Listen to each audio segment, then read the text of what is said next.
The Football Pod Club, on Off the Ball, in partnership with AIB, proud supporters of the AIB All-Ireland Club Championships for men's football, hurling, ladies football and camogie, because we believe support is what gets you the life you're truly after.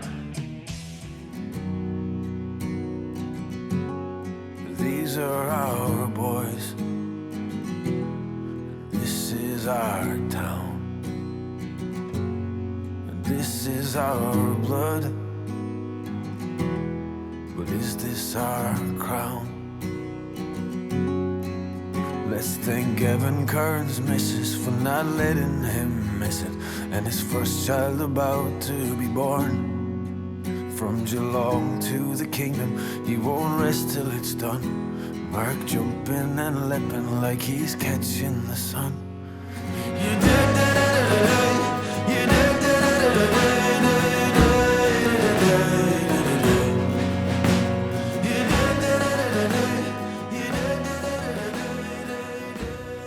How are you doing? I'm Fáilte go dtí Daingean Uí Chúis, home of the AIB All-Ireland Senior Club Football Champions.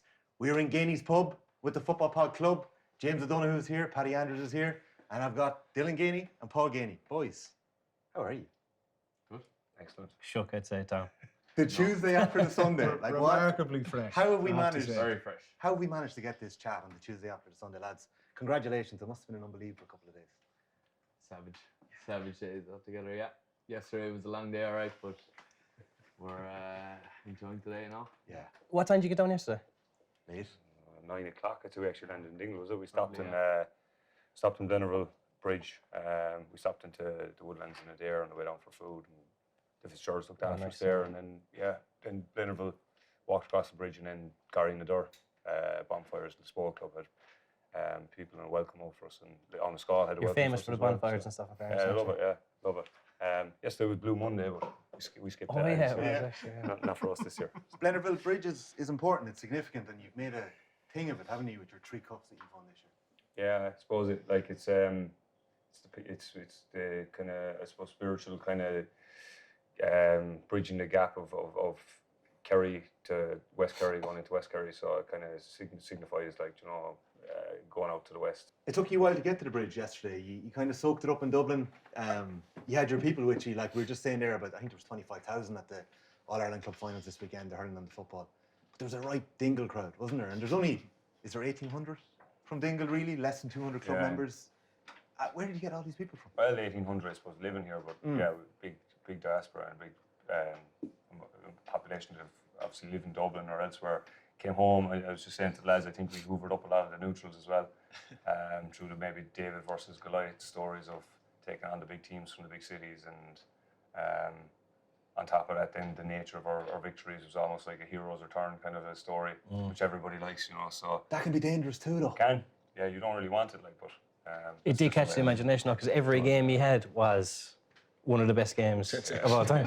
He just had a run. He had a run of just the last unbelievable. kick. Yeah. The last kick in every game. Munster final, obviously the draw, they get it to extra time against Ballybound, and then again, like if nearly going against you, when Rory Fallon hits that incredible score for Bridget. So we'll talk about what the actual reaction was for you guys. But then Mikey to win it with the last kick of the game again. Third game in a row. there'll be no need for cardiac screening in Dingle for a while now. It's been done this winter. It was unbelievable entertainment over the last 6 or 8 weeks for any GA fan. It was incredible. You have, it's all right for you, you can kind of let off the shackles and enjoy yourself, but you kind of have commitments as captain and kind of have to keep your wits about you. You've me setting this up with you and we're closing down the pub. We're in your spot here, it's a brilliant spot. I know your father was running it for a long time before you as well. Are So you still running it, yeah? there you go. The boss. Definitely He's the boss, yeah. The boss. He is the boss. He doesn't do much here. Does he not? Well, no, so it's you're only, basically a professional athlete, like. Yeah, he is. Well, I can't be saying this, sorry. He does a bit in the laptop. Sends a few emails, yeah. He hasn't even trained in 6 months. Yeah, well, the Munster final probably, yeah, and 15 minutes of team session, I suppose, before the last day. But That's it, 15 minutes. 15 It was the only session you had? yeah, it's been tough now. Jesus. It's been tough. The ice machine here is under pressure. Well, I was in the tunnel at Croke Park waiting for the teams to come out afterward. The next thing, I think it's Shane O'Rourke, one of your physios, rolls out a big bike out of the dressing room. And I jokingly said, is that Paul Geaney's? And he was like, yeah, it's all he's using the last one. So, you know, like, Did you know how close it was? Paul was telling us afterwards that they had an hour-long meeting the night beforehand of whether he'd start or not. Are you getting fussed with that stuff? We actually, I don't know, do you know this, but Mark Tuggs and Connor actually met with Paco he asked us. You said don't start him. Yeah, basically. No, we said to start him because I knew, like, even if you were on the field, you'd probably draw a man or two, like, you know. And that did happen. They definitely put a few back. Yeah, I suppose, like, I was with Pac for a good bit before that, and my calf was telling me it wasn't going to last the full game. That's the feeling it was, and I wasn't right. And I said to him, look, I'll just come on after 15 minutes, or then leave. And I was like, oh, what is the answer? And he said, look, give me 15 minutes there. I'll go and talk to a couple of the lads. So I went back to my room, and he went to meet the 4V. And I was sitting in my room, and I was saying, there's only one shot at this now, and maybe the right thing is just to throw the kitchen sink at it and leave the cards fall where they may. And if it is 15 minutes and I'm gone, and if it is 15 minutes and I'm gone, and whatever. And then I went back to the room. I was saying, right, what I'll do is I'll just start and I'll just give it everything.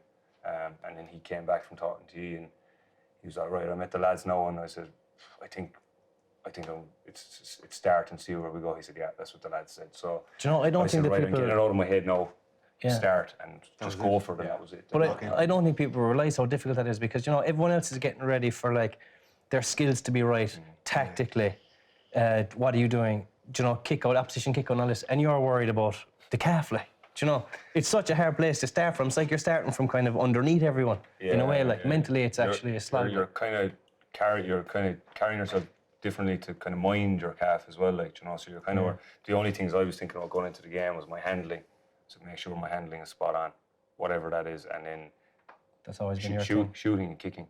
So I was like in the pool, I was doing my kind of work in the pool off feet, like, but I was doing kind of speed work in the pool, and I was just making sure I was free, stretching, and just visualization of kicking. And I knew that if I had a chance, it was all about connection on the ball and making sure that I liked the kick when I kicked it. And the couple I got then, I was happy enough to do into overlay. But that was it.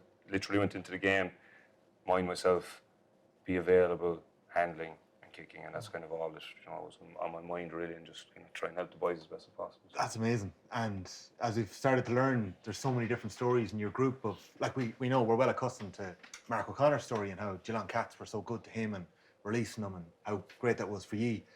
But there's the likes of Gavin Kearns, who, you know, he's actually back in Australia now, your goalkeeper. His son was born, but none of you knew that morning before the game. Like, it's, did he know? Imagine preparing for a game. Yeah.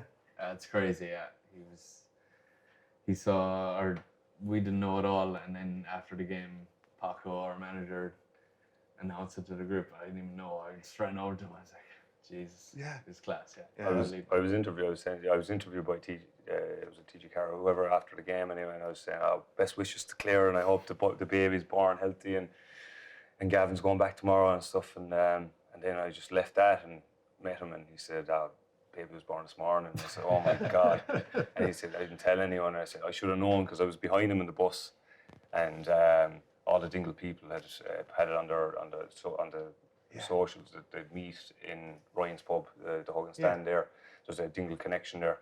So we were coming into Crow Park, and it was red and white, and the whole of the town was outside, like, and it was a bit emotional for most of the guys in the bus, but Gavin emotion wouldn't really be Gavin's thing, like. So I saw Gavin moving away from the window seat onto the inside aisle seat. I said, this is a lot if it's affecting Gavin that way. And then I just saw him, and he was just wiping his eyes, like, no, maybe he wasn't, but I think he was wiping my eyes, and I was, in hindsight, then I was like, sure, no wonder he was so emotional. His baby boy was born that morning, like, it was incredible. What did they call him? I don't. Is it Ogie? Is it? Ogie, yeah. It's funny. Okay, We're staying in Dingle this evening, and we're staying around Coppel Dove, his family place. I'm speaking to his mum earlier, and he said he doesn't get emotional. She said he shed a tear as he lifted up the Anti-American Cup, and she warned him going back, when you pick up your son for the first time, you better cry as well. So He'd be sicking to miss the celebrations, though. He'd be giving it a good. He would. This fella, Days would have been He's a nice. good man. This for- fella gives me a good rant. He's a good man. for pints. He had Singapore slings on the plane back over in first class in there. So there you go. He's grown out the hair and everything for it, hasn't he? I think the story goes that Patrick didn't know that. We found out like on the field, and obviously his father, that he obviously hadn't told anyone, and we went over and the crowd there in the Hogan stand, and obviously the word kind of filtered around the Dingle people, and we went in, and then the Dingle people went over to Crow Park. There was people going up to Patrick. Congratulations, I heard your grandfather smart. No baby yet. There you go. It just shows you. If you want to keep it secret, keep it. Yeah. So the lads have all these things going on. What's Dylan Geaney doing? One of the younger cohort of the team. Like, what's your preparation for the All Ireland final like? You had one back in July with the county. We did, yeah. I don't know. I suppose He's much easy of the breezy, same. is he? Yeah. I think I was probably more nervous coming into this one because obviously, like,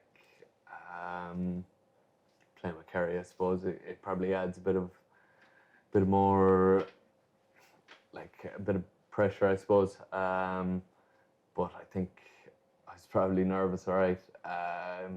Coming in the bus there, seeing everyone line the streets, it's probably a bit emotional, and trying to play a game after that probably isn't the best thing. But Well, you end up man of the match. yeah, I know. Probably Tugs probably could have gotten it down, Well, but anyway, 50. I'll take it. He had Do you an like- unbelievable Take game. it. Do you like playing 12? Because Well, he's to be inside, honest, isn't he? I'm not playing yeah, 12 but at all. the amount of touches you got when the game was in the melty pot in the final, the amount of touches yourself, Mark, and Tom Not just Sullivan the got. final, though. Even Yeah, in all the semi-final, games, yeah. Munster Yeah, final. to be But it's honest, nice to be able to go out and get hands on ball there with if you're It's cute on nice. it. It's probably handy ball more than anything. Like, Still important. yeah, I like to just have the ball in my hands. I suppose it's a bit harder to get the ball inside than outside. But I like being on the ball and trying to, I don't know, not Trying to shoot from orchestrate ridiculous things, but Tugs, like Tom, is unbelievable at orchestrating things. Like, Yeah. How calm he is. Exactly, like, it's just class, just being next to him and even taking a 1-2 from him. It's just, he's unbelievable. Like. We have the game rolling here over our shoulders, and I'm sure you've watched it a few times, and you watch it plenty more over the next couple of weeks and months. But there's 14 minutes on the clock. You're after having this brilliant start, you go 5 points to 1 up, and bang, Bridges get back. Canaan gets that 2-pointer. Then goes 7-5 up. You haven't scored for I think 16, 17 minutes. But there's no panicking in your group, right? Because you've been here time after time after time. So, and again later in the final. So, what's happening early in this game when you settle well, but next thing is pulled away from you a little bit?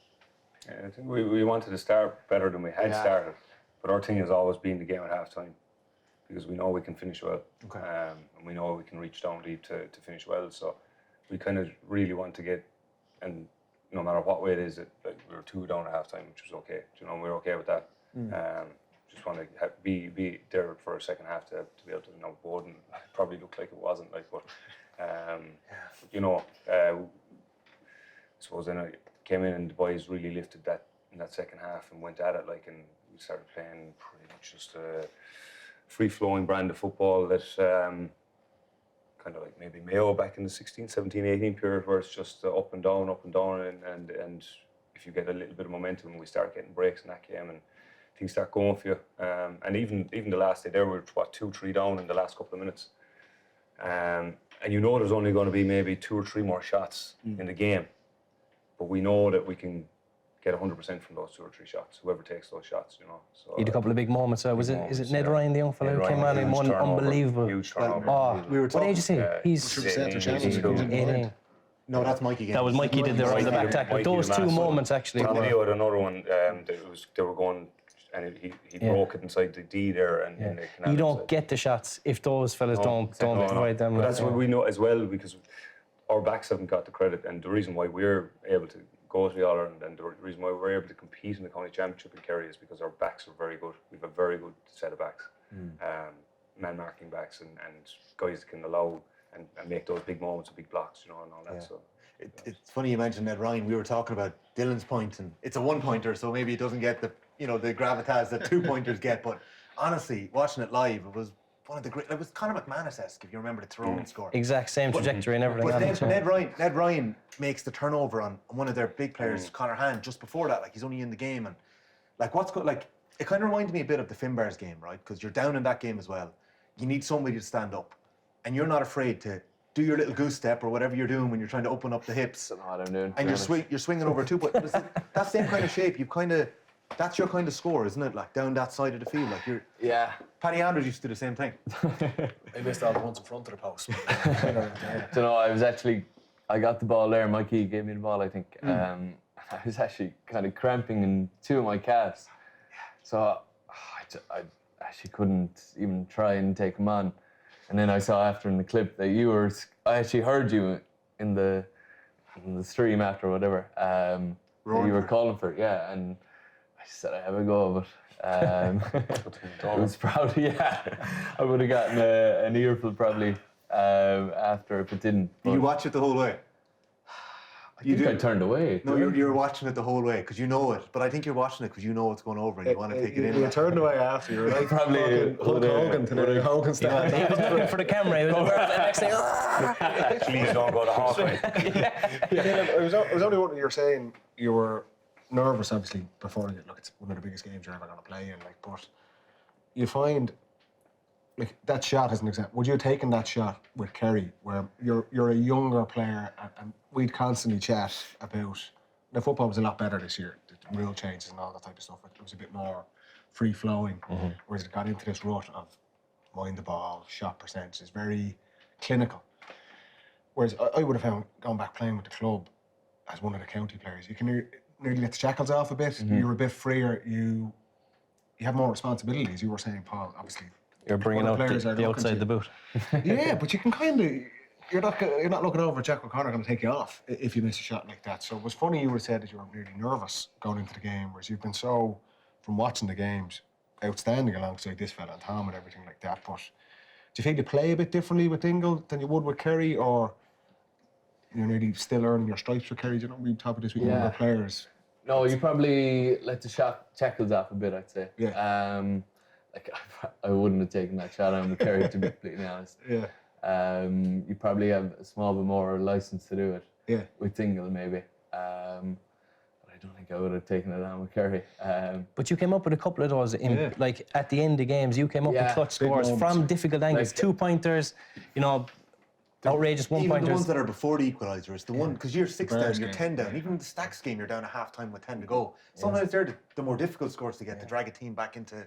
I think if you're probably down, you have a go and they go over, and then it kind of lifts everyone. Like Going against Finbars was huge. Finbars massive. Yeah. That one wide, that was it. Like, And Tom Sullivan was the same in down the stretch against Ballyboden, and you kicked this epic 2-pointer on the wrong side after, you know, we were talking about it in the tunnel afterwards, and like, but I suppose it's Tom's scores before that to have you within that punching distance. I just want to ask you, at the end of the game, right, at the end of normal time, so Bridget's get that unbelievable 2-pointer through Rory Fallon, right, standing still outside the right. You have the game won at that stage before that goes over because he actually worked a lovely shot for Niall, I think, that you just missed. So you had the chance to really seal it. They come down, equalise, you go into the dressing room, right? Who takes control of that situation? Because I've actually been in dressing rooms where you lose it in the dressing room at that stage. Do you know what I mean? Like someone doesn't take control, or you let the disappointment get to you. Because guaranteed Bridges would have gone in, jumping up and bouncing. Yeah. So who takes control of the dressing room at that stage? Not me anyway. I had my head in my hands.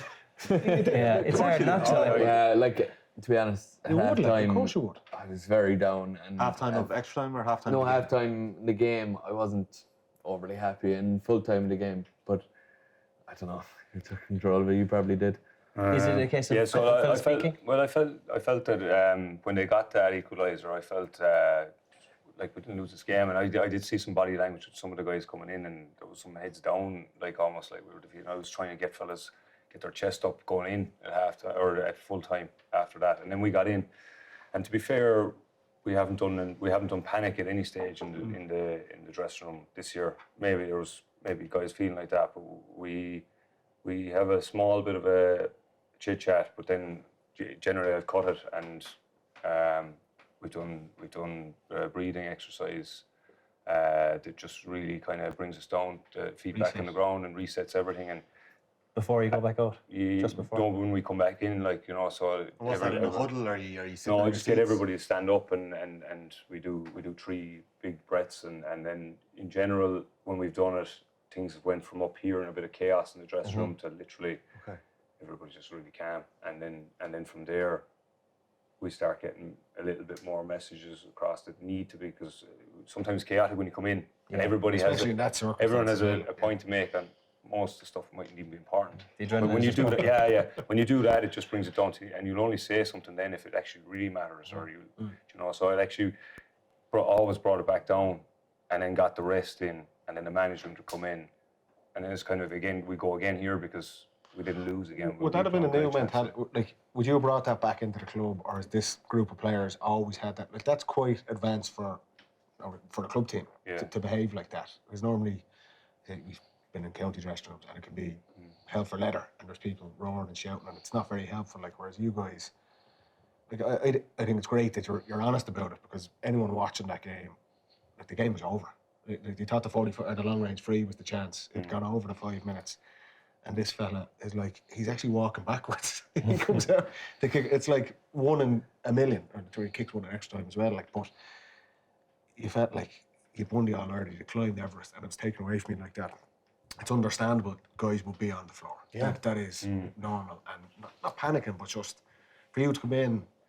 Does everyone buy into that? Has it always been? In fairness, and look, we're lucky. We've exposure for guys in with the county, and we've been lucky to be exposed to work with some great people with Kerry, and psychologists, and people that have exposed us to Wim Hof and the breathing and stuff, and the reasons behind it and stuff. So you kind of take nuggets from everything along the way, and all use the it. club lads buy into it? They did, yeah. Our club lads did anyway, to be fair. It works, and it works. maybe they didn't know what was going on the first day. I did it, and I'd say that was the West Kerry game. I'd say Connor got sent off in the first half. At the quarterfinal. The quarterfinal, yeah.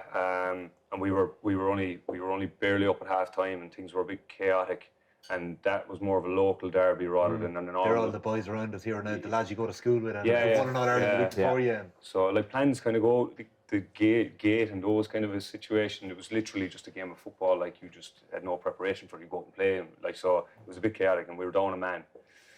And we were down a few bodies still at that stage with injuries and stuff. So that day it was a bit chaotic at half time inside that dressing room. I just said, everybody get up and we'll just do this. And then it worked. And the next day we came in against Kerry, and we were under pressure, and we were way down as well in that game, 6 down or something at some stage. And we did it that day. And then guys were kind of saying to me, make sure you do the breaths there now after as well. You know, so Jack was saying to me there, like, even we came in and Jack was saying the breaths. I was like, yeah, we'll just give it maybe 10, 15 more seconds, get fellas get the stuff out there.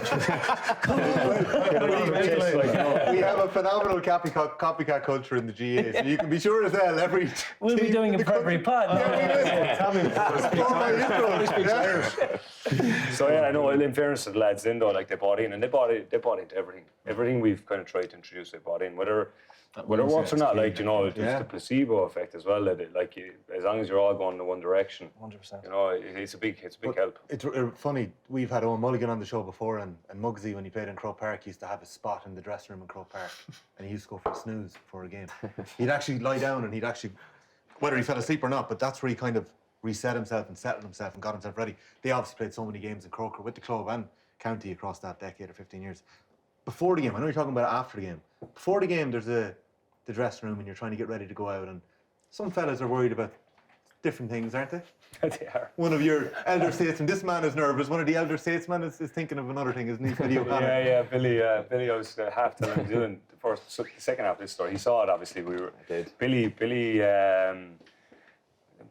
he better not be thinking about retiring, but it kind of put it in my head that he was thinking about, like, packing it in after Croke Park, because he said to me last week, he said, every game now we go out and we get, our photos are crap. Like, can we get, please, one thing, can we get a good photo in Croke Park? I said, yeah, we can, easy enough. And we can organise that, wait over there for the extra 10, 15 seconds, make sure everybody's in the picture and whatever. So Billy's sitting next to me, and he's putting on his boots, and he pulls the laces, and then bang, half the lace comes off in the boot, and it's actually halfway down the boot, so it was useless. So and then right, 20 seconds, 10 seconds, we're all into all this stuff, and everybody's standing up to get to go out, and And I was there, oh no, yeah. So he pulls out the spare laces of the bag, and they're big orange or big red things that like would be impossible to lace the boot. And then I said, your other boot's there, and he's a size 12 or 14 or something, so clown shoes. So my boots were no good to him. So he pulls out a boot and he takes the laces off of that, and of course the lace doesn't have the thing on it. Plastic. So I said, Tommy, run out there and get a lighter off someone inside the stand. Tommy Griffin, yeah. And so they came back with a lighter, and then I'm there burning the thing, trying to get the lace to whatever. So then Billy starts lacing up the boot. So we give him the time to lace up, and I'd say Crow Parker knocking on the door trying to get us out because it's all timed, and we're gone at least 5 minutes over on this. And next thing Billy gets the laces on, the boots on. Up, I was like, perfect. Won't be playing on Billy's mind now because Get the photo. get the photo. So next time we go out, we get the photo, and we turn around, and Billy's coming out.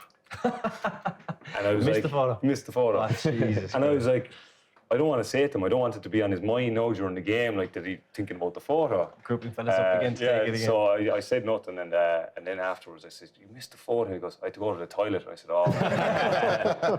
You come out of the photo, go back into the toilet. Did he know what time the game was on? So yeah, we'll have to superimpose Billy in there to get him. Get him in there. Do you know what? For that time, do you know what I just want to? This is actually for myself, really, right? Say you win the county championship, right? And you go on team holiday the morning after the Monday. We'll go back to that. How do you even make that? How do you even make that flight? I don't know, right? But say from when you win the Munster to Bowden, say that window, right? What does an All-Ireland winning team do in that window? Because tactically, you're probably not going to do. You know what you are. Skills-wise, you can't get any fitter. Your skills can't get any better. Is it a kind of tap into the emotional side of it? Like what? Because he obviously got everything bang on. It was a 3-week cap from the Bars game, or four weeks with Christmas thrown in. So that window was crucial to you. So what do you do in that window? It's probably a busy time in Dingle as well. We obviously like the Renze and stuff. So I don't know. We didn't really change much. No. We kind of from county to Munster. We obviously went away. I went away for 2 weeks. Yeah, I went to Liverpool as well. You went on holidays with Kerry as well. Between the Munster and the county. Myself and Shun went to New York for a week, and then I went off on a buddy's wedding over in Mexico City after the Kerry holiday. So I did that, and my hamstring was actually after being torn in the mid-Kerry game, so I was rehabbing that. But the team, I think, were doubling down really on what we'd done, and not really panicking and coming up with anything new. Are you doing a lot of meetings? Are you doing video? Like, I don't think we even on changed Bowden, anything really. Like, Is there like a? I was reading during the week. Is there like a sauna maybe or something out in the peninsula or out in Ventures? I'm not sure where, but different groups were maybe. It wasn't like an organised thing, but you'd end up there. And it was an organised. This is something we've been doing for a couple of years now, maybe a year and a half. Tom Conley is the sauna in Ventry, their son of sauna, and we started to go out on a Thursday at 6 o'clock every Thursday, and it's a 10-man sauna, but just different groups of the players would go out, and Thursday was a gym day, but it was your own gym day, so you do your gym whenever on your own time.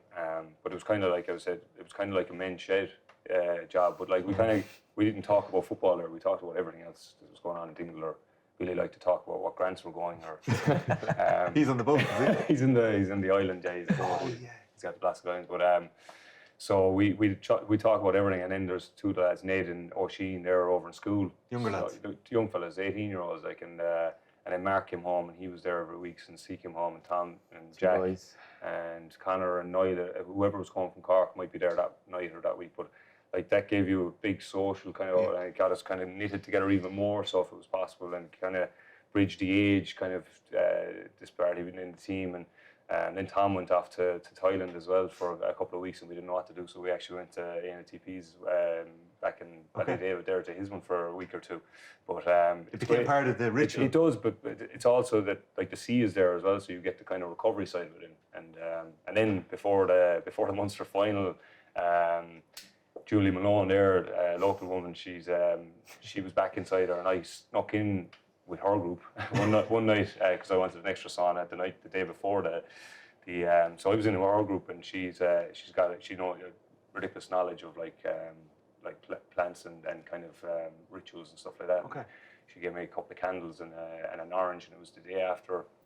I think it was the 2nd of January, so it was kind of a bringing in a new year ritual thing where you light the candle, you stick it in the orange, and you get rid of all last year's bad vibes and stuff, and then you wish in what you want this year's good energy, you know. So I did this with you.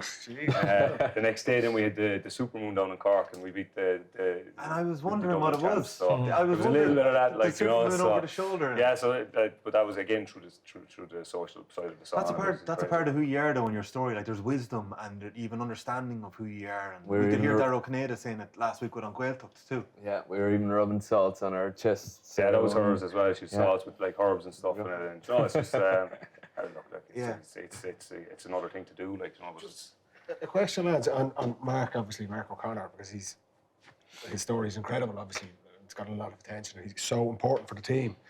Was there how certain were you guys after you won the Munster Championship? Because from the outside, you would have assumed, look, he's not going to be allowed back in the new year. Like, kind of after Christmas, he's going to be back training. Was it always on the cards that he was going to be back for Ballyboden? And if you beat Ballyboden, everyone was saying, well, that's the... You're giving him a pass there. Is he going to be available for the final? Or how involved were you guys? I think they were managing the message a little bit in Dingle. I don't know. We actually didn't really know. Yeah. We were up in the bar up in Mikey's place. Barnshroud, yeah. After the Munster final? After the Munster final, Yeah. the Monday. early And in the morning, was it? he came in. I'm not fucking leaving. He came in, not showered, in the same clothes. Love it. Walked into the bar and he had I don't know, 2 or 3 pints, and then he was leaving because he had to go to Farm 4 or something for the flight, yeah. And he just goes, "See you in a few weeks, lads." But we were never really certain. I don't think we were. we Didn't really know, like. It wasn't in stone, but all you had to do was look at Mark and see what His it hair, meant to him. his as hair well. was sticking up, and you just knew he was But coming even back. after the county final, that he'd be back for Munster, or that he like, you know, what it meant to him, and what the group means to him as well. Like, you know, he would do everything in his power to, and we don't know, and like, you don't want to be, I don't know, I suppose annoying him about it either. Like, so you just kind of leave things. Yeah, well, Trust. yeah, trust. Yeah, and kinda had that, you know, and he was fit, and that was the main thing. Like, that he came back and he was fully fit. So. But we were having this chat in the pod. Like, Geelong see what it means to him. They know that he cares, and they care. You know, look, it worked out for you, and it worked out for them, and you can tell what sort of a club they are as well. I was listening to. Is Sean O'Sullivan the club chairman, Tom's father? Mm-hmm. Yeah. And he was talking about Christmas Eve in Dingle, and Santi arrived early because word went round at Mass on Christmas Eve that Mark O'Connor was home. Nobody knew, and he came back Christmas Eve. So, little stories like that kind of made it for you over the last little while. But it would have been incredibly tough if you were missing Barry Dan and Mark. It wasn't possible in the game now because it's all about the midfield. Even to be and missing kick-out. him and Barry still Dan deliver. hasn't got really mentioned, really. Like a Kerry intercounty midfielder, injured, missing And a goal. always delivers for you. Yeah. Part of the panel with you for the last 12 years. And is he a month? Is he 6 weeks away from being anywhere close to being back? He's a couple of months. He's I'd say. probably, he was away travelling there for a while, but that man does everything right, to be honest. He's a He's freak come back in altogether. good shape as well, like He from has. his holiday, and he's getting ready. But it was a big blow for us, and I remember Mm. at the time down in Park Cleve, like, and I fractured my shoulder that day as well. And Jeez, he's like James Dunn. I was going to say, you're as bad as myself. Huh? Did you get concussed in against you've had concussion, shoulders, couple of calf, belts. hammer? If we could get Ruby Walsh beside us here, I think we'd have a battle We'd between have who has more injuries. another candle, another orange, I'd say. But we were inside the dressing room, and Barry's obviously had knew it straight away, and it was devastation for him. Like, and I was just like, we were playing with Kerry, so you were in the Kerry bubble, in the Kerry space, but I was like, obviously, you know, I'm like, Joe, you're captain of Dingle as well, and you know that the time is kind of slipping through the fingers, and you only have a couple of chances at trying to win it, and we probably felt over the last 3 years that it's probably next year, it's probably our last year, and maybe this year and next year, and that's it. Our window of greater glory was probably going to be gone. And then when Barry got injured, it was just like, we're probably done. And then, you know, and then Tom did the calf, and it We was got a bit of news. Yeah, yourselves, the 2 boys had. I got a lovely you know, text off Paul terrible there. news. Yeah, lovely text. It was, when was it? We lost to Khmer. Yeah. and me and Connor got scans on our knees, and we both had torn patellar tendons. So then I got a lovely text off Paul in the next few days saying, "Are you throwing in a towel for Dingle?"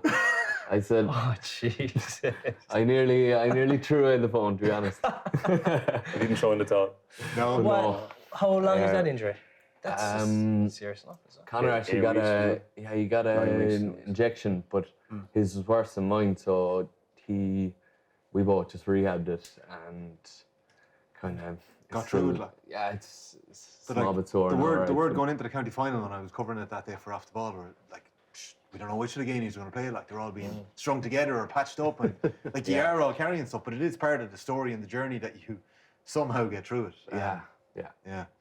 You are listening to the Football Pod Club with Paul Geaney and Dylan Geaney. We're in Geaney's bar here. Paddy Anderson, James O'Donoghue are with us for the Football Pod. The Football Pod is brought to you every week by AIB, proud sponsors of the Senior Club Championships in Camogie, Gaelic football, hurling and ladies football. Support for the life you're after.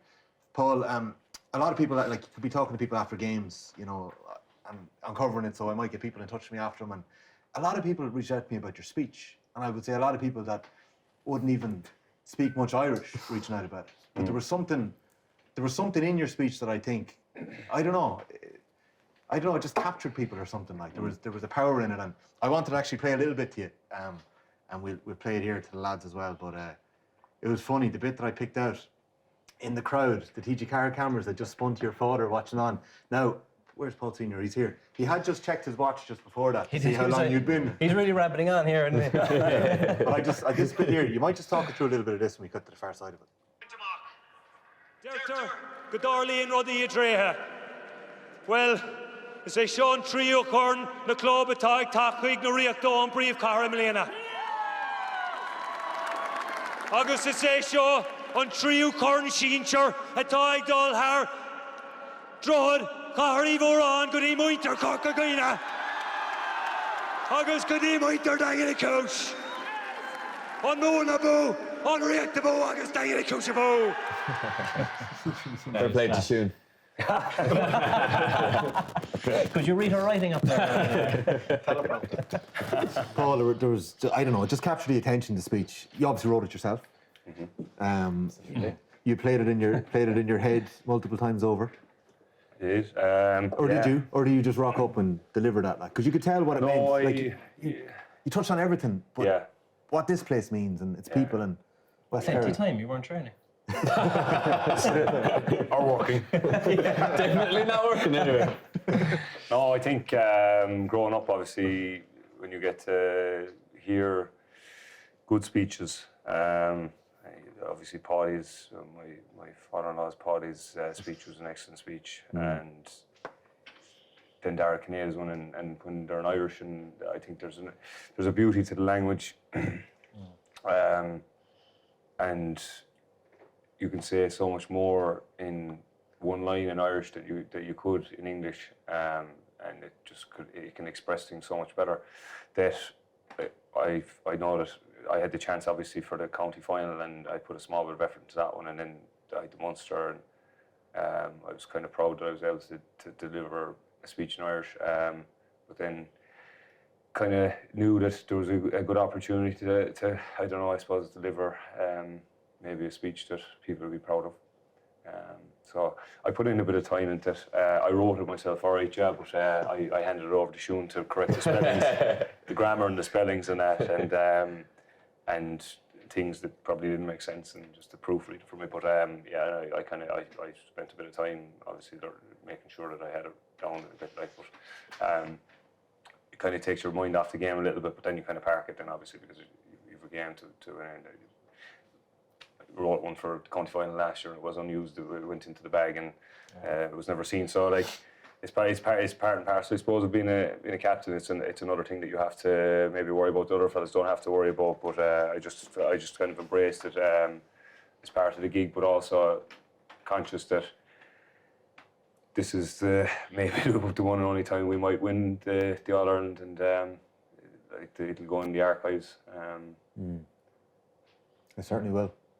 It certainly will. And I don't know, did you hear Darragh Canada speaking on Off the Ball during the week? But the neighbours, the lads you went to school with, that you won Hogan Cups with, or carnivories with public school Chorca Dhuibhne, and Gaeltucht had won their intermediate All-Ireland the week beforehand.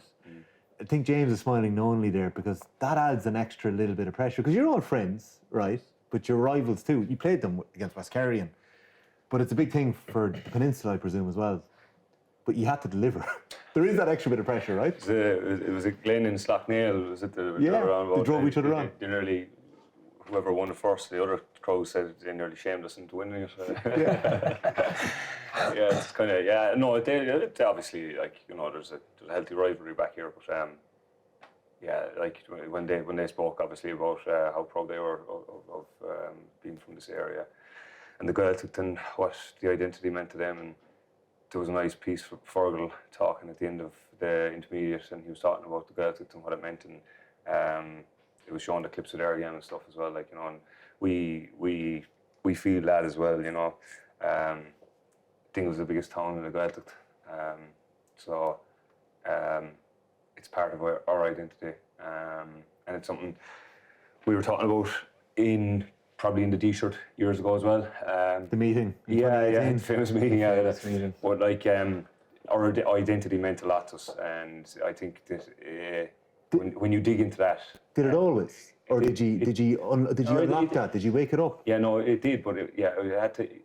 Like anything, it has to be kind of, it's a use it or lose it. Like rugby, like you know, you either, and the language, you either dig into it and use it, or it's there but unboxed. And it has to be authentic. You know, it has to be authentic. Yeah, exactly. It can't be forced either. Like. Tell me about that meeting. What was that? In 18, is it? 2017. Yeah, Sean Geaney came in. Dad came in as chairman of the club, and. Managers up as well. No. We won the club, and we lost the Crokes in the semi-final. We felt that they'd done us over in Clarny, and it was there for us, and they won the 16 county championship after it, and we felt that we were kind of coming and we could do something.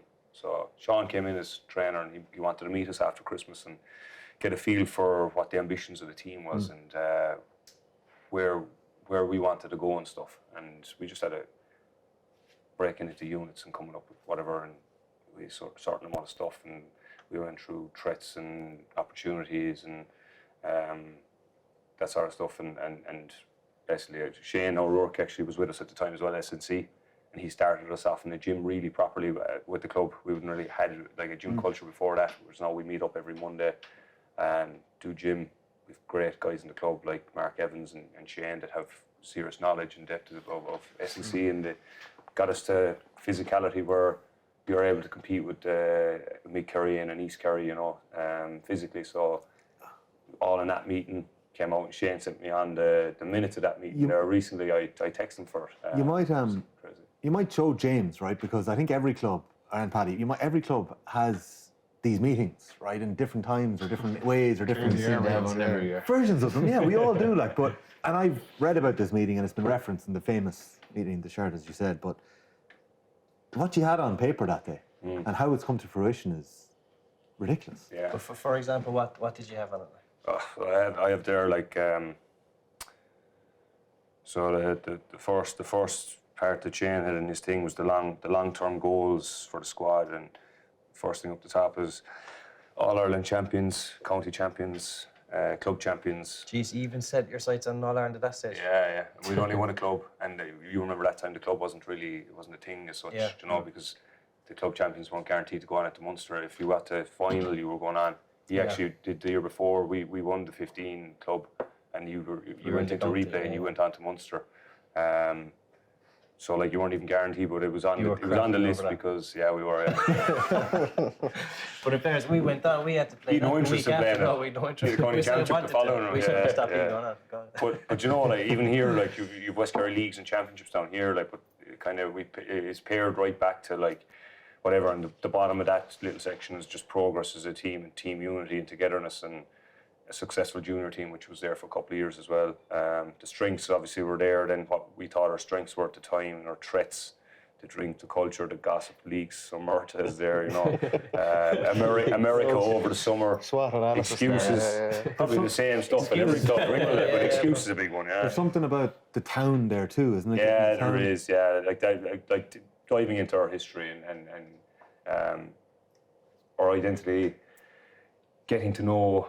Like a lot of people wouldn't really know much about Dingle Club because it's just there and you go up and you train and stuff. But we wanted like the lineage or what the New Zealanders call Whakapapa, the Maoris, like. yeah, the Maoris, yeah. So like You never start to finish, you know. in the religion.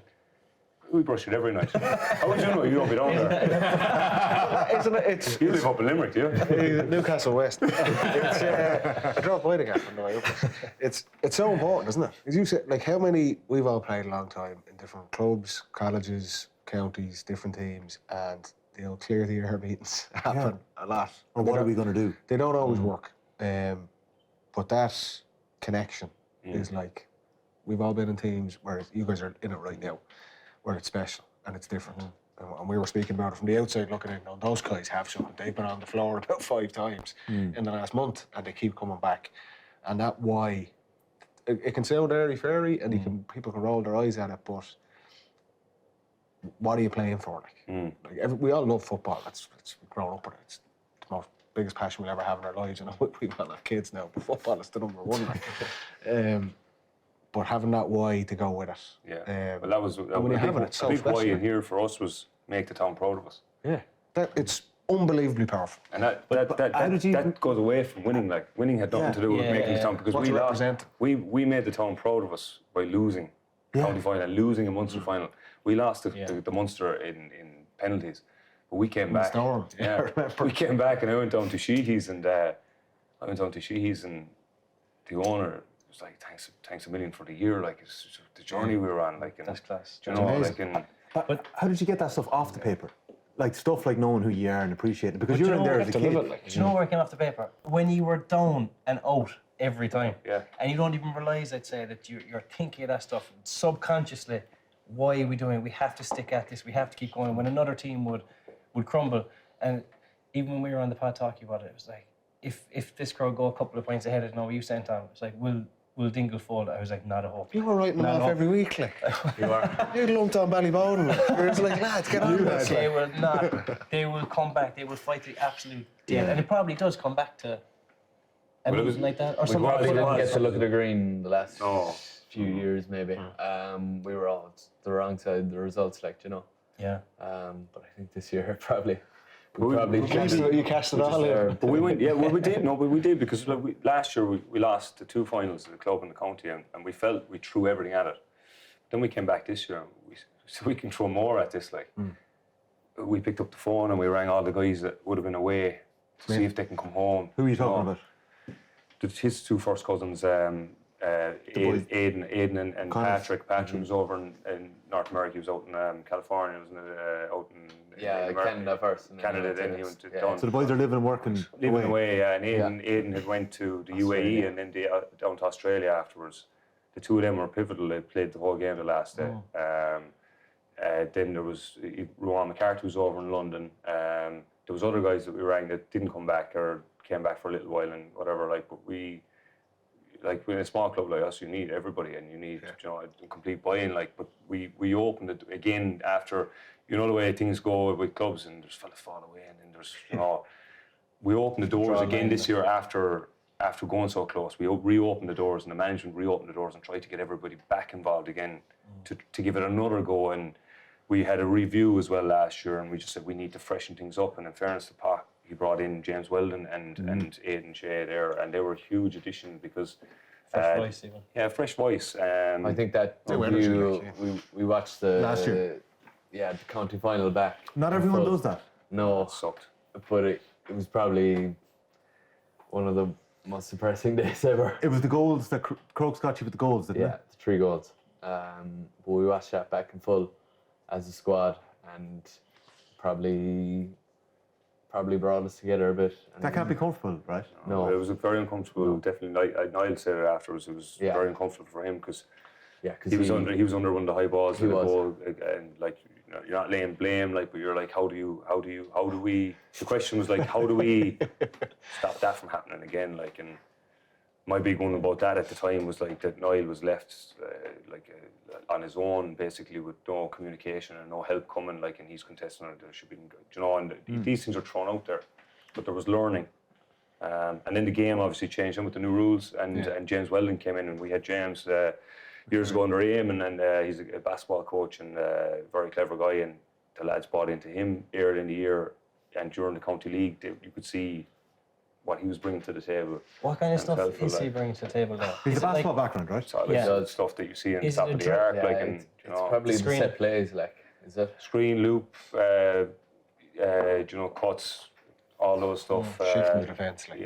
Just we never spacing, all that sort of we never stuff, had like. any set plays, really. Like, No, set plays was a big part of it. But it's obviously, You'd want to get it obviously helps Matthew on with the ball at some stage, from a free or something, maybe. Matthew? Yeah. But Matthew's just a great receiver, like, He's so. a great receiver. Yeah. He'll get free If it's whenever you need a it. ground ball, he's winning it, like. Yeah. Whereas other guys might. The basketball might thing fumble is it. like all about, you said it's pacing, like it's so tight in the court, and it's how you move, the cohesion amongst the team. And we would have used it a good bit as well with our group, and just it's probably not as relevant as much anymore because the set defence is not as strong as it was, but it was such a big part of that. There's a lot of one-to-ones now. It's a different perspective. Basketball one-to-ones, like, so. So It's funny because creative. Yeah. you could tell at times, and clearly maybe, in some of the late scores late on, you use some of this, and even the way Tom Sullivan slows the game down and isolates the one-on-ones, or you find Tom or different moves, right? And against the Bars, early doors, you're very controlled. You're trying to pry apart their zonal system, and you get 3 or 4 scores from it. But, geez, lads, you play your best stuff when you let it rip, and you go like you mentioned Mayo. You mentioned Mayo, 15 to 17 earlier. Was that off the cuff? Have you thought about that before? Like, well, this fella, like.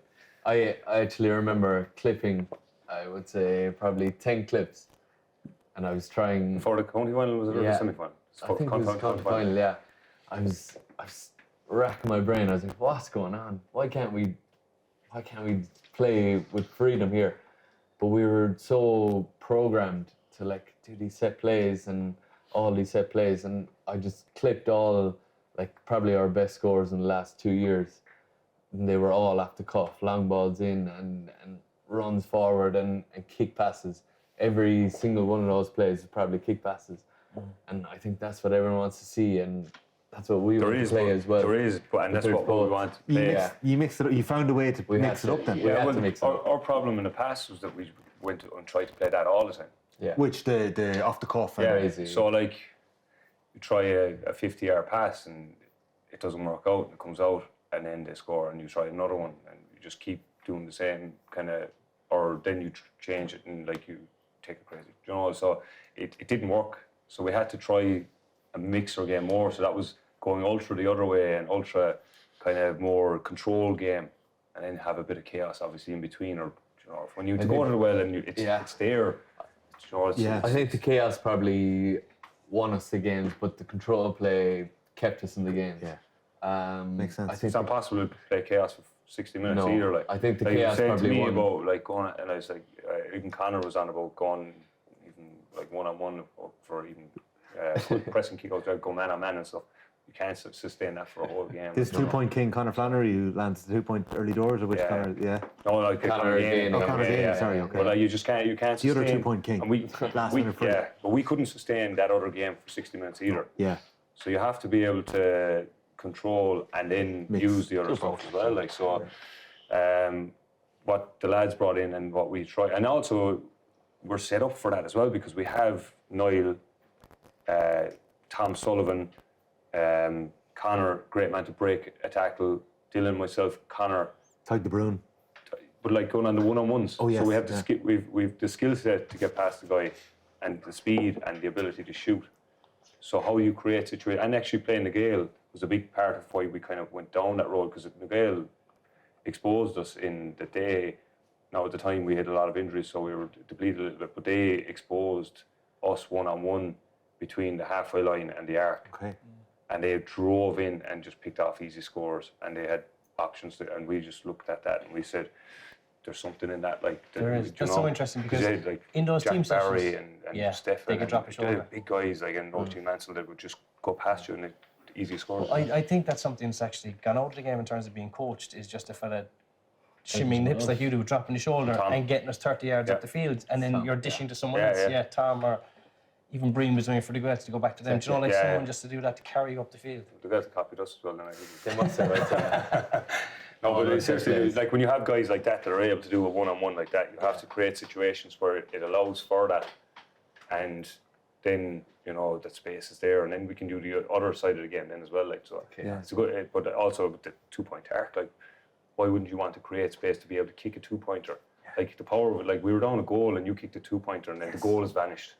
Now goals should be 4 points as well, still in my opinion. You feel that? Look, we're just watching Mark O'Connor's block here. Like, yeah, that was unreal. Same end of the ground as Conor Graham was like. It was a kick out as well. Yeah, it should have been. That was some pass by Conor. Sorry, just on that, right? Yeah, it was a great ball. Little moments like that. Just before that, and it flashed up on screen, but we were talking about something else, so I didn't want to bring it up. But Pierce Frost gets a black card, right? Umpires consult, linesman consult the referee. We want to see that to come to the right decision. It looked obvious from a certain vantage point. Referee mightn't have copped it, but we want to see them all figuring out the right decision. On the really slow-mo replay of your little slip past to Dylan Geaney. Now maybe I'm being harsh. Don't answer this question. Extremely harsh. But in the moment, Sorry, tweet, yes. I thought We were tweeted it. He tweeted at the time. I thought the eyes gave it away. I thought you were lucky. I thought No eyes, no. We were walking up, and he said, "I'm gonna have it out with Tom here now." He said it on Monday on the show. We were in agreement. So I'm in possession of the ball. yeah. It's my ground. And by the time I slipped it, I didn't veer off it like. Yeah. So I passed it and he crashed into the back of me like so.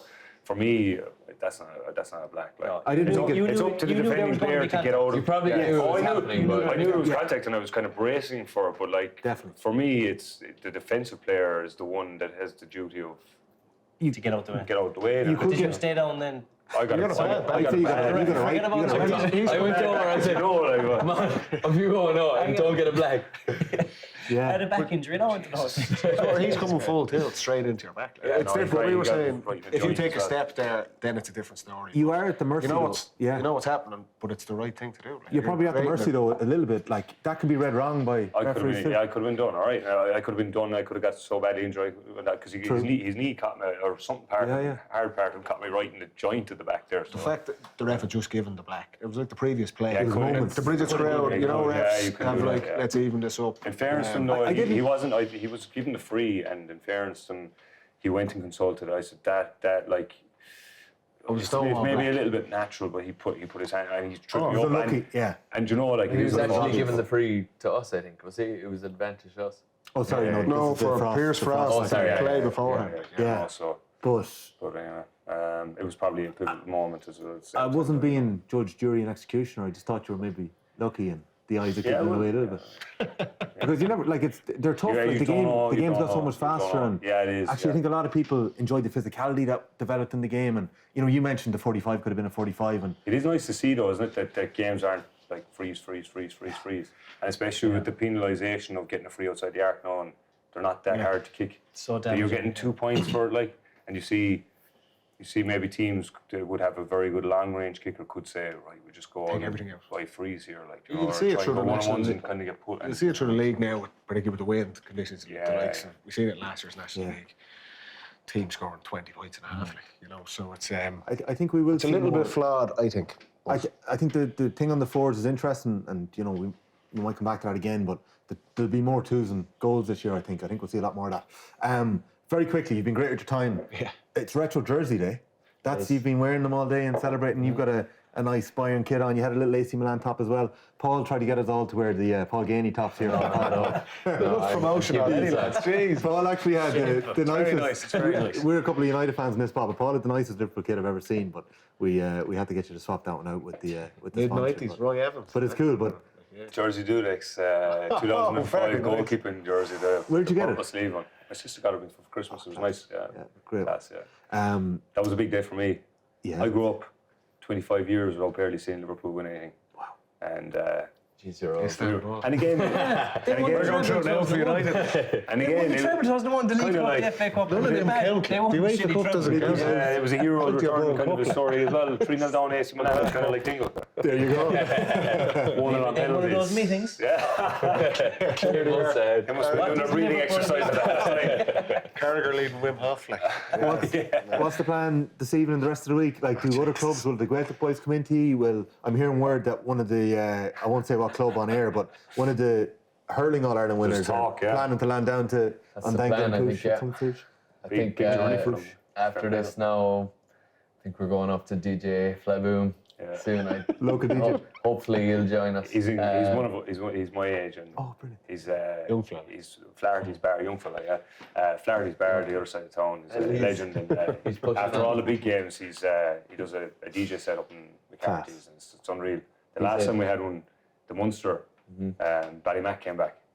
And the Gaelic actually had kind of wound down that day, but there was 5 or 6 of them, and they came in after the Munster, so that was nice. But who knows? Like we'll see what we It's a can good do. week ahead, like. You had the pipe band march you through the town last night when you came home, and then Pa Sheehy with this tune. What a tune. Like, where is this from? It's class. It's brilliant. Obviously, Pa was in Walking on Cars, right? Yeah, And there's actually the connection with the Bridges Club with the Sheehys too, isn't there? that's right. Yeah, second. I hadn't realised that with Cormac and Owen Sheehy. Yeah, like. like. Do you get a again, mention it? No, very. And I'm very put off. and being born is his home place. Exactly. So Okay. I don't know why you're putting a statue of him out there. I know see up there. It wouldn't have got as well. Go back to Cluj and put a statue of Dylan. Adding Conor and alliteration We might as well. What about Mikey? yeah. But no, do you know what, on that though? Like, you know, it's again, it's full circle there. Like that, what we wanted to do was the town be proud of us and inspire the town, and it inspired Pat to write that song, and inspired other people to, you know, just kind of. It's like reflect back into the back, you know. So it's And there's a recording with one of the schools. I think the kids are singing with him. Like, and on Spotify he's got the class. school kids. you young fellas now in school here now. School, yeah. He was in school today, right? Us, yeah. He's He was here a bit of a tonight. cold, so he was thrown on a beanbag reading for most of the day. I think next to the radiator. Yeah, I'd say it's some crack. And just like, I had a chat with him for Smarts yesterday, and it's unbelievable. Like, Eamon's teaching in Dingle since 2001, and he was telling me that every single one of the Gaelic panel and the Dingle panel, apart from Billy O'Connor, who went to boarding school, and Aidan Walsh, who's obviously moved down from Kanturk, went through public school Chorca Dhuibhne.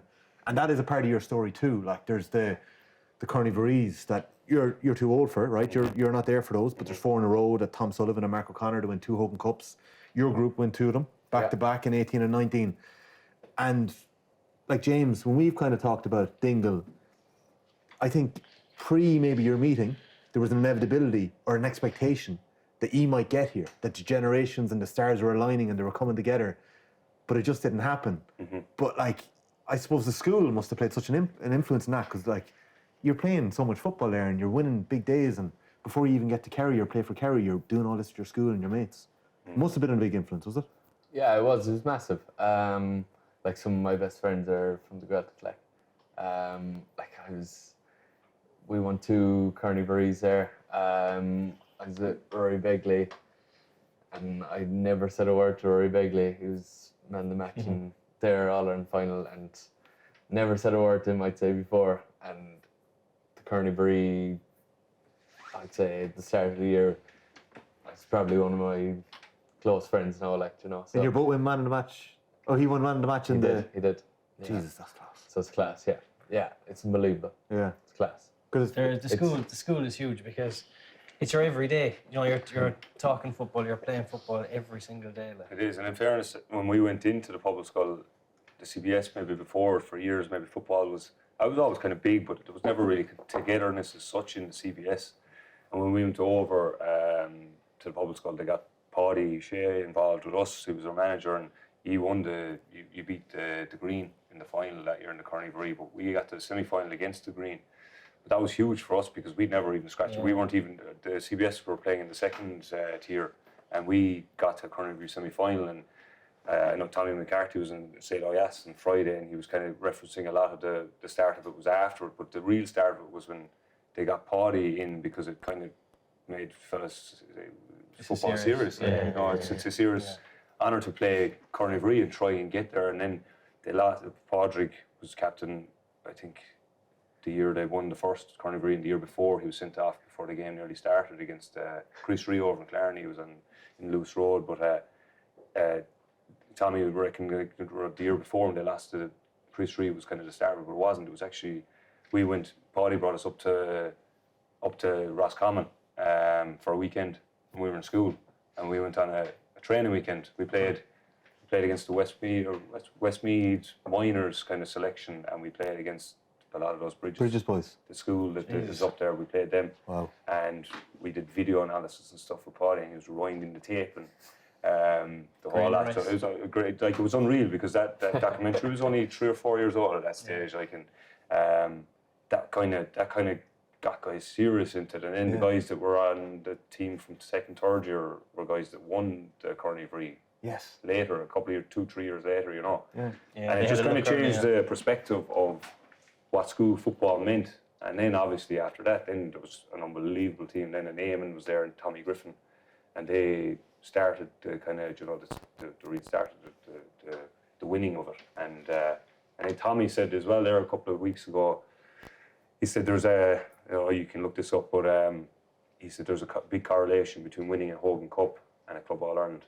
And guys that have won Hogan Cups, that have won a Hogan and an All Ireland, and whatever it's in that, like, you know, that's obviously really, they're hugely talented, so that's a big help. But the school is like an academy too. Do you know, like there's so much contact time there, and you see the way rugby does it in say Dublin, for example, or around the country. It's a big thing. That's really interesting. Like, we're going to let you get back to celebrations, but a couple of quickfire ones if you don't mind. Paul Geaney, when did you play your best football? My best football, I don't know. It's kind of gone around, like, in people have off as a corner people have forward. said 17 Paul Geaney, 2017 Paul Geaney. I didn't see that now.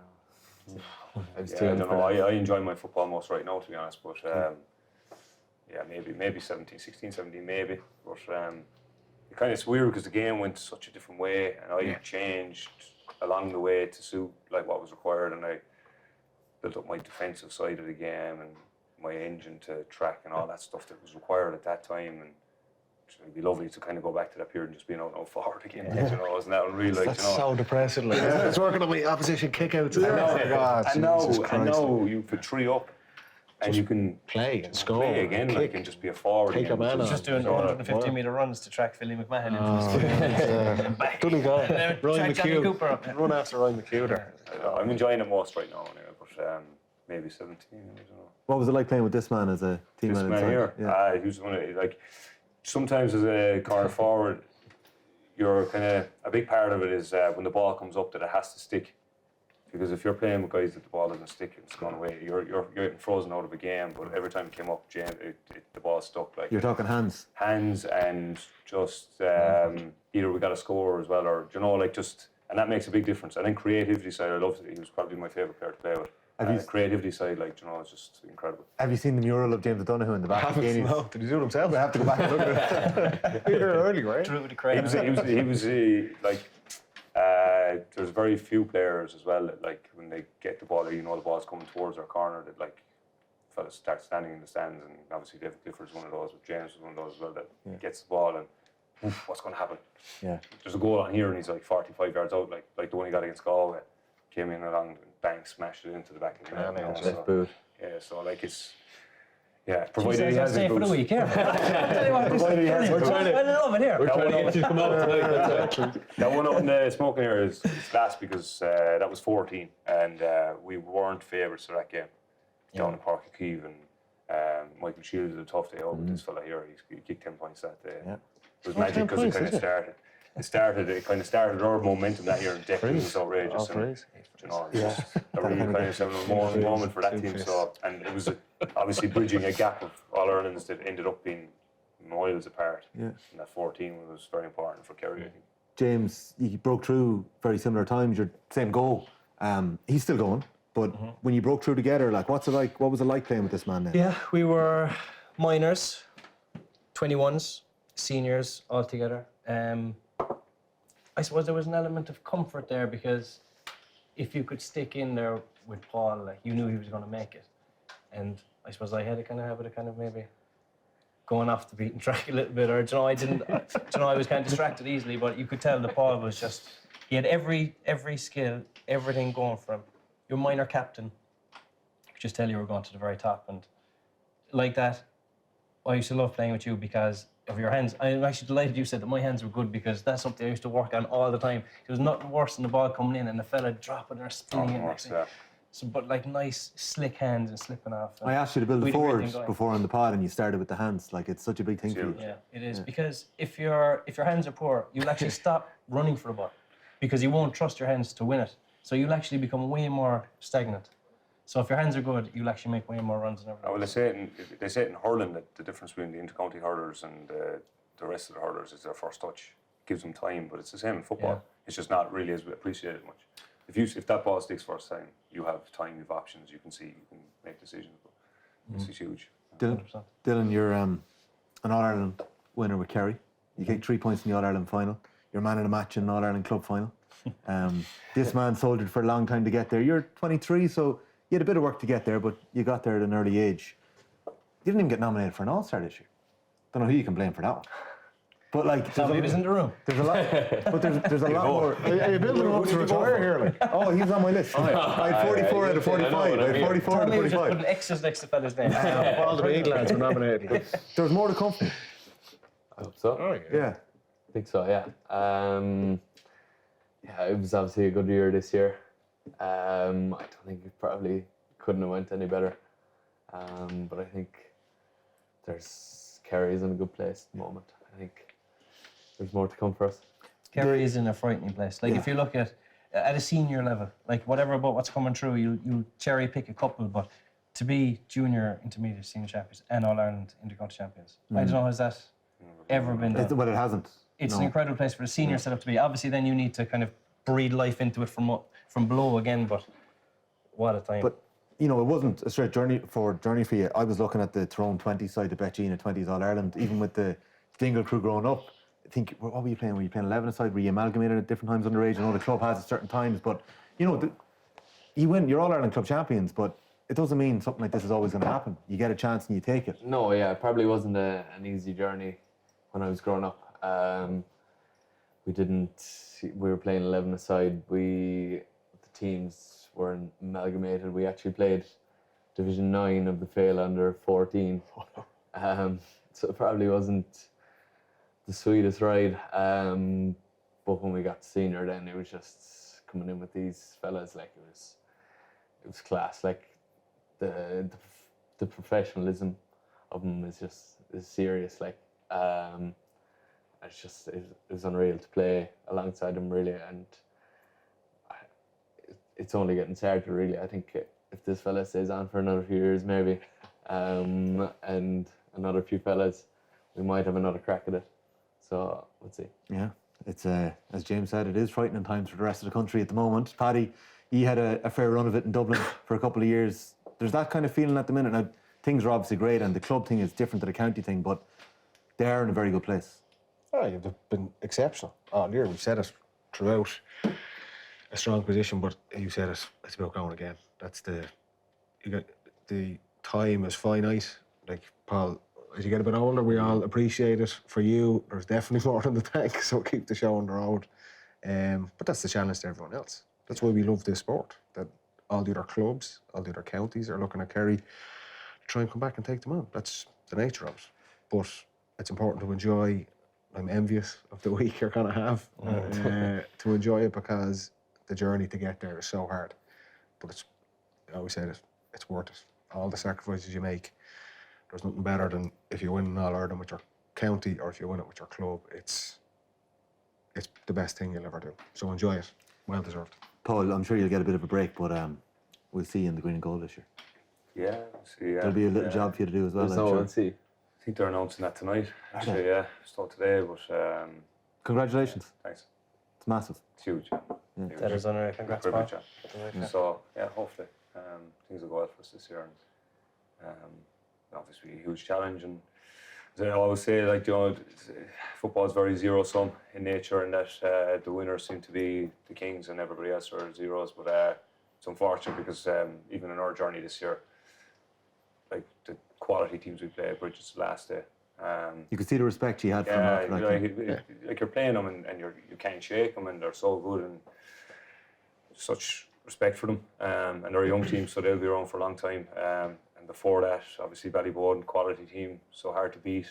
And before that, St. Finbarrs and Austin Stacks, the young Kerry team, and that will be around for years as well. So we've beaten some great opposition this year in the club, and the same in Intercounty. And like it's not just the winners that make it; it's all those teams that play their part as well. And you know they're going to dust themselves down and come back again to go for a shot at it next year. And yeah, hopefully we'll not finish up with just our lot happy with it.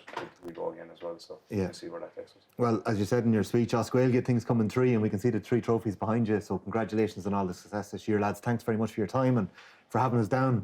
This has been the Whakapapa Club, brought to you with thanks to AIB. They've brought us on the road, and we've had some great stories, so you can watch back all those episodes.